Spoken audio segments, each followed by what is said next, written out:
കൂട്ടുകാരെ, ഇന്ന് ആൻ്റപ്പൻ്റെ മുടി വെട്ടാൻ വേണ്ടി വന്നേക്കുക കേട്ടോ.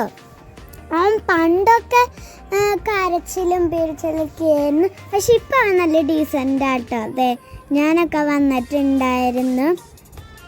അവന് ഈ സൈഡ് വരെ വെട്ടാനായിട്ടാണ് ഞങ്ങൾ വന്നത്. പിന്നെ ഇത്തിരിയും കൂടെ മുടി വെട്ടിയിട്ടുണ്ട്. എൻ്റെ ബർത്ത്ഡേ ഒക്കെ അല്ലേ വരാൻ പോണേ, അപ്പം അതുകൊണ്ടാണ് ഞങ്ങൾ അങ്ങനെ വെട്ടാന്ന് വിചാരിച്ചത് കേട്ടോ. വേറെ 2 ചേട്ടന്മാരുടെയും കൂടെ നമുക്ക് വെട്ടാണ്ട് കേട്ടോ. മുടി വെട്ടാണ്ട് വേറെ 2 ചേട്ടന്മാരുടെ കൂടെ.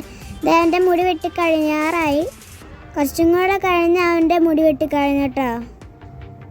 ദേ അവിടെ ഞങ്ങളൊക്കെ ഇരിക്കുന്നുണ്ട്, കണ്ടില്ലേ? അപ്പം അവൻ എന്തൊരു സുഖമില്ലാത്ത പോലെ തോന്നുന്നുണ്ട്. വേണ്ടില്ലേ കുമ്പിട്ട് ഇങ്ങനെ എന്തൊക്കെ കാലാട്ടണത് നിങ്ങൾ കണ്ടോ? ആ സമയത്തൊക്കെ ഞങ്ങൾ അവിടെ ഇരിക്കുന്നു കേട്ടോ, ആ ഒരു ബെഞ്ചിൽ. അവൻ്റെ മുടിയൊക്കെ വെട്ടിക്കഴിഞ്ഞു, ചുള്ളനായിട്ടുണ്ട് കേട്ടോ. അപ്പം